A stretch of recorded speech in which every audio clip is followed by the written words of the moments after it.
ಈಗ ನಾನೇನು ಕೇಳ್ತೀನಿ ಗೊತ್ತಾ, ನಾನು ಈ ಡಿಬೇಟ್ ಇನ್ನೊಂದು ಸ್ಪಷ್ಟಪಡಿಸ್ಬಿಡ್ತೀನಿ. ಈಗ ಒಬ್ಬ ರೈತರು ಕೂರಿಸ್ಕೊಂಡು ಅಲ್ಲೊಬ್ರು ಮುಖಂಡರು ಕೂರಿಸ್ಕೊಂಡು ನಾವೇನು ಮಾತಾಡ್ತಾ ಇದ್ದೀವಿ ಅಂದರೆ, ನನಗೆ ರಾಜಕೀಯದ ಬಣ್ಣ ಬಿಟ್ಟುಬಿಡಿ, ಆದರೆ ಬೇಕೋ ಬೇಡವೋ ಇದೇನಾಯಿತು, ನಾವು ಇದನ್ನು ಹೇಗೆ ಗಮನಿಸ್ತೀವಿ ಅಂತ ಹೇಳಿದ್ರೆ, ಈ ಕುಸ್ತಿಪಟುಗಳು ನಮ್ಮಲ್ಲಿ ದೇಶದಲ್ಲಿ ಪ್ರತಿಭಟನೆ ಮಾಡ್ತಿದ್ರು ದೆಹಲಿಯಲ್ಲಿ. ಅವರು ತುಂಬ ಸ್ಟ್ರಿಕ್ಟಾಗಿ ಒಂದು ರೂಲ್ ಮಾಡಿದರು, ನಿಮ್ಗೆ ಚೆನ್ನಾಗಿ ಗೊತ್ತಿರುತ್ತದು.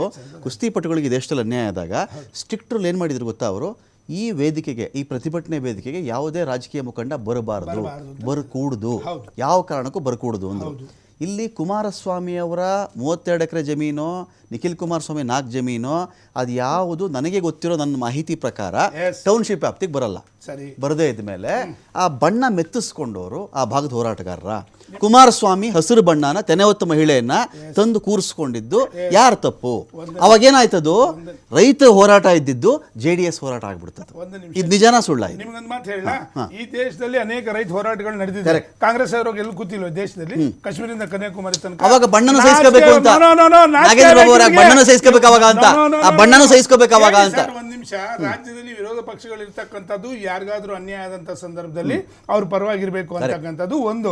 ಎರಡನೇದು, ಇವತ್ತಿನ ವಿಷಯಕ್ಕೆ ಬರೋಣ. ಯಾವ್ದಾವ್ದು ಹಳೆ ವಿಚಾರಗಳೆಲ್ಲ ಮಾತಾಡೋದು ಬೇಡ. ನಾನು ಆಗ್ಲೇ ಏನಂತ ಹೇಳಿದೆ ಅಂದ್ರೆ, ಓದೋದಿಕ್ ನೀವು ಬೇಡ ಅಂದ್ರಿ.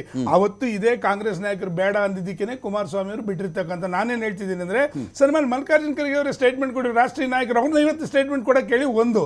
ಎರಡನೇದು, ಅಣ್ಣ ಒಂದ್ ಮಾತು ಹೇಳ್ತಿದ್ರು ಸ್ಪಷ್ಟವಾಗಿ, ನಾವು ಯಾವುದೇ ಕಾರಣಕ್ಕೂ ಕೊಡೋರ್ ವಿರುದ್ಧವಾಗಿ ನಾವಿಲ್ಲ, ಸ್ಪಷ್ಟವಾಗಿದೆ.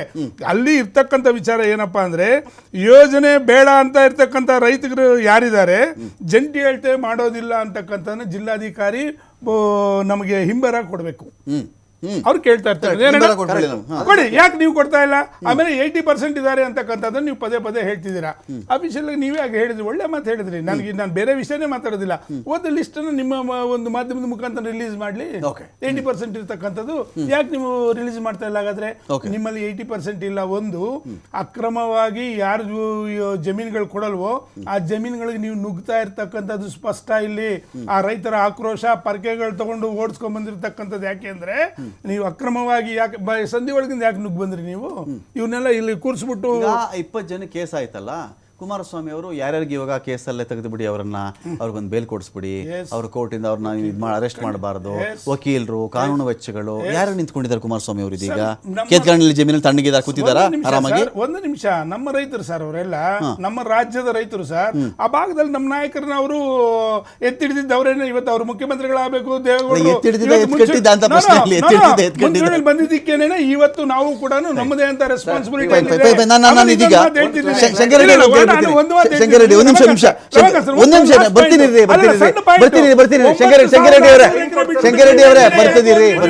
ಶಂಕರರೆಡ್ಡಿ ಅವರೇ, ನಂದೇನ್ ಪಾಯಿಂಟ್ ಅಂತ ಹೇಳಿದ್ರೆ, ಈ ವಿಚಾರದಲ್ಲಿ ಬೇಕಿತ್ತೋ ಬೇಡವಾಗಿತ್ತೋ 2028ನೇ ಇಸ್ವಿನ ನಾನು, ನೀವು, ಇನ್ನೊಬ್ರು ಮತ್ತೊಬ್ರು ತಡ್ಕೊಳಕ್ ಆಗಲ್ಲ, ಯಾರು ಅದನ್ನ ಕಟ್ಟಾಕಕ್ಕಾಗಲ್ಲ, ಹತ್ರ ಬಂದ್ಬಿಟ್ಟಿದೆ. ಅದಕ್ಕೆ ಇಲ್ಲಿ ವೀರೇಶ್ ಅವ್ರ ಮಾತ್ರ ನಾನು ಕೇಳ್ತೀನಿ, ಏನು ಸ್ವಾಮಿ, ರೈತರದ್ದು ಹೋರಾಟವನ್ನಾಗಿ ಮಾತ್ರ ಪರಿಗಣಿಸಿ ಅಂತ ಹೇಳಿ. ಅವ್ರ ಆಸೆನೂ ನಿಜ, ಅದಾಗಬೇಕಾಗಿದ್ದದ್ದು ಹಾಗೇನೆ. ಬೇಕೋ ಬೇಡವೋ JDS, ಕಾಂಗ್ರೆಸ್ಸು, ಡಾಕ್ಟರ್ ಅಶೋಕ್ ಅವರು ಬಂದುಬಿಟ್ಟಿದ್ರು, ಅಲ್ಲಿಗೆ ಬಂದುಬಿಟ್ಟಿದ್ರು. ಅವರು ಏನೇನೋ ಮಾತಾಡ್ಕೊಂಡ್ರು, ಹೋದ್ರು. ಪಾಯಿಂಟ್ ಏನಂತ ಹೇಳಿದ್ರೆ, ಇಷ್ಟ ಇರೋದು ಜಮೀನು ತಗೊಳ್ಳಿ, ಕಷ್ಟ ಇರೋದು ನಿಮ್ ಜಮೀನು ತಗೊಳ್ಳಲ್ಲಪ್ಪ ಅಂತ ಬರ್ಕೊಡ್ಲಿ ಅಂತ ಅವ್ರು ಹೇಳ್ತಾ ಇದ್ದಾರೆ. ಇದು ಓಕೆ ಅಲ್ವಾ? ಖಾತ್ರಿ ಸಿಗ್ತಾ ಇಲ್ಲ ಅಂತ, ಖಾತ್ರಿ ಸಿಗ್ತಾ ಇಲ್ಲ.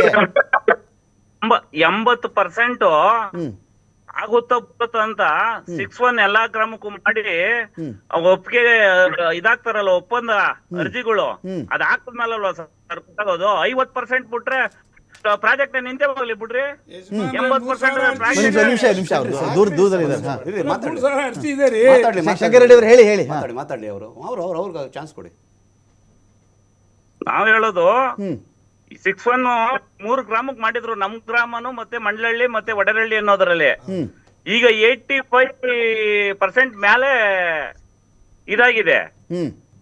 ಈಗ ನೆಕ್ಸ್ಟ್ ಗ್ರಾಮಗಳನ್ನ 6-1 ಮಾಡಿ ಎಲ್ಲ ಮಾಡಾದ್ಮೇಲೆ ಈ ಅದು ಬರ್ಲಿಲ್ವಾ, 80 ಬರ್ಲಿಲ್ವಾ, ಪ್ರಾಜೆಕ್ಟ್ ಕ್ಯಾನ್ಸಲ್ ಮಾಡ್ಲಿ ಬಿಡಿ ಸರ್. ನನ್ನಿದು ಒಟ್ಟು ಮನವಿ ನಾನು ಮಾಡೋದೇನಂದ್ರೆ ಸರ್, ದಯಮಾಡಿ ಬಿಜೆಪಿ, ದಳ, ಕಾಂಗ್ರೆಸ್ ಅಂತ ನಮ್ಮನ್ನ ರೈತರುಗಳನ್ನ ಮುಟ್ಟಾಡ್ರು ಮಾಡಬೇಡಿ ಅಂತ ದಯಮಾಡಿ ಕೇಳ್ಕೊತೀವಿ. ಯಾಕೆಂದ್ರೆ ಹೇಳ್ತೀವಿ ಕೇಳಿ, ಪಕ್ಕದ ಆಂಧ್ರ ಆಗ್ಬೋದು, ತಮಿಳ್ನಾಡು ಆಗ್ಬೋದು, ಕೇರಳ ಆಗ್ಬೋದು, ಅಲ್ಲಿ ಭಾಷೆಗೆ, ನೆಲೆಗೆ, ಜಲಕ್ಕೆ ಎಲ್ಲ ಒಂದಾಗ್ತಾರೆ. ನಾನು ಮಾಧ್ಯಮದಲ್ಲಿ ಕೊಡ್ತಾ ಇರೋದು ನಾನು. ಅಲ್ಲ, ಆ ಮಟ್ಟಕ್ಕೆ ಪೊಲಿಟಿಷಿಯನ್ ಅವರು ಅಲ್ಲೂ ಹೋರಾಟ ಮಾಡ್ತಾರೆ.